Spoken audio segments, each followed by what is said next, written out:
Hey guys, Ryan Brownlee again here, Western Illinois University, head baseball coach. This is Figured Out Baseball.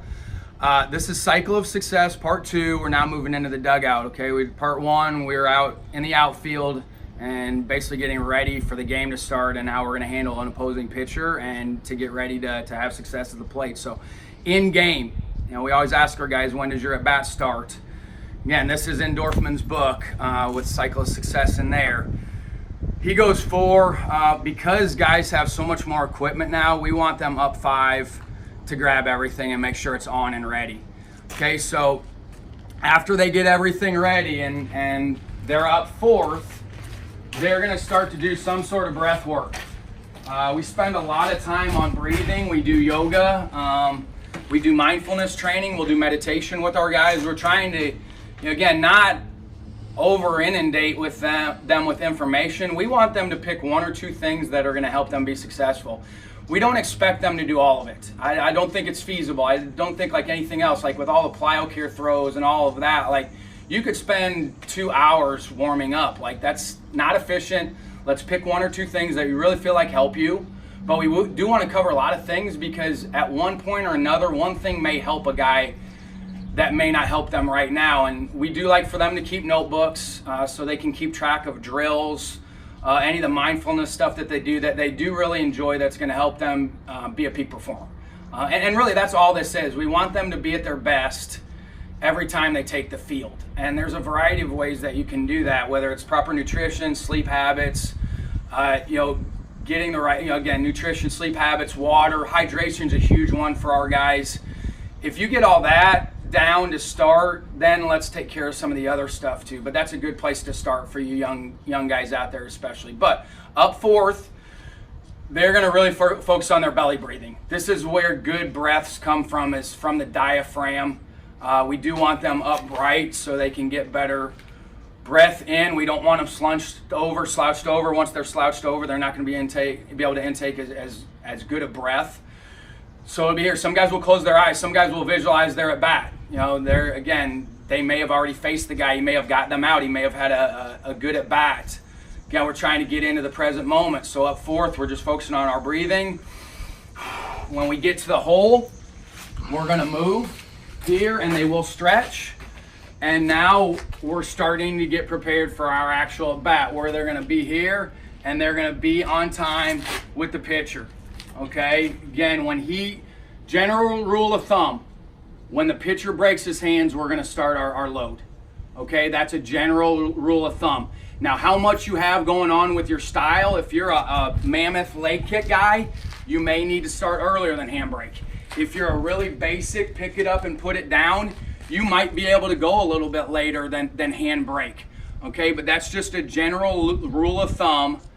It's on handbrake, and we do load to contact time with our hitters, because I've been doing this with big league hitters for a long time. On average, big league guys from start to contact are a full second. So it's usually from start to contact 1,001 for a big league hitter. Okay, high school hitters that we get, usually they're about a half second, so they're late with their timing. So we do that in drills. We'll have guys with a stopwatch in drills stop watching guys load to contact time, because everybody's going to be a little bit different with what their load to contact time is. We had a right fielder who hit 10 home runs last year. He was better when he was around 0.85. We've had Adam McGinnis, played for the White Sox. He had 50-something ribbies his senior year. He was better around over a second. He had a lot more flow to what he was doing with his load. And his rhythm and his style. Okay, once the guy gets out, now we move on deck. And this is, again, where the mental game comes into play. I am now playing the at-bat with the guy in front of me, and this is where I feel like guys don't do a good job with this, where if they did, they would be in great shape. So they're going to go through their game routine. Okay, again, tap, tap, waggle, tap, and then I'm playing the at-bat. And if it's a ball out of the hand, I'm going to take it. Okay, if I see it out of the hand where it's not going to be in the strike zone, I'm going to play the bat where if it's a ball, I'm actually going to take it. Now, if it looks good out of the hand, yes, I'm going to let it rip. And again, I'm trying to figure out if my barrel's arriving at the same time as the ball's in the hitting zone. If it's not, I need to make some sort of a timing adjustment. This is where I think guys can get caught up with fastballs in a hurry. Because if I go through this and I'm doing this and the ball's already in the catcher's glove, I'm way late. So I've got to get started earlier. And again, this is where guys can help themselves from a timing standpoint, that, okay, that one got on top of me, I would have missed that one or fouled it off. Okay, so I'm going to start earlier. Okay, so hopefully it gives me another fastball and boom, I'm on it. Okay, and yeah, I just drilled that ball. Even though it hasn't happened, I drilled that ball. So now I'm 1 for 1 off that guy. Okay, guy's still going. He throws me another cookie. I hammer it. I just hammered another ball, so now I'm 2 for 2. Okay, rather than, again, looking up here or what's going on out here, I now have had 2 mental at bats, and I'm 2 for 2 off the guy that I'm about to face. So if hopefully this guy gets on, and as I'm walking to the plate, my confidence level should be extremely high, because now I've had 2, 3, 4 mental swings off him that are I'm 4 for 4 for the day. And that's what Springer talks about. You talk about that 4 for 4 mentality. You know, again, as I stand here, the pitcher is going to watch you as you're walking to the plate. My dad used to call it the loser's limp. If you're walking up, oh, I've had 0 for 3 day, and you know, again, pitcher's already owned you. Okay, and these are small things, but it's part of playing the inside part of the game. The mental aspect of the game is that, you know what, even if I've had a tough day up to this point, I still got another opportunity for an at-bat. Okay, and that's all that matters. All that matters is now getting into the present moment and helping my team win. That's it. Doesn't matter what happened in the past. I can't control what's going to happen in the future. All I control is get myself ready to hit and have a productive at-bat off this guy.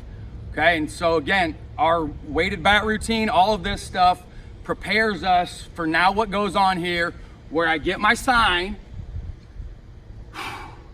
take a deep breath, whatever you're gonna use. Again, mine was relaxed, so relax.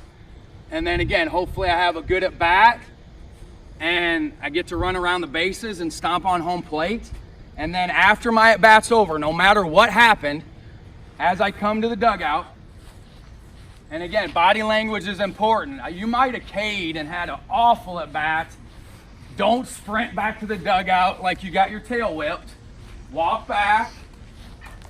And the at bat is not over until you take your stuff off. I've tried to do a better job of this as a coach as I've gotten older, because you want to help your guys and you want them to be successful. And sometimes the best thing is just let them be. Let them be. I think some guys have to process poor at bats different than others. Some guys you can talk to right away. Some guys you got to let cool off. They may have to go dog cuss themselves a little bit. That's okay. As long as they still have their stuff on, just let them go. Okay? As soon as they take everything off, the at bat's done with, and then you can have an interaction with guys if you want to tell them something. More times than not, let them do it for themselves, and if you want to talk about it after the game, talk about it after the game, and let them come to you on that part of it. Okay, again, as coaches, we've all been in those with guys where you want to help them so much, and sometimes you just got to let guys be. And you can help them, especially if they want to come to you on some things rather than trying to interject at times. And I still am trying to improve on that as well. So that was part 2 of the cycle of success. And again, this is Ryan Brownlee with Western Illinois Baseball, and again, Figure It Out Baseball.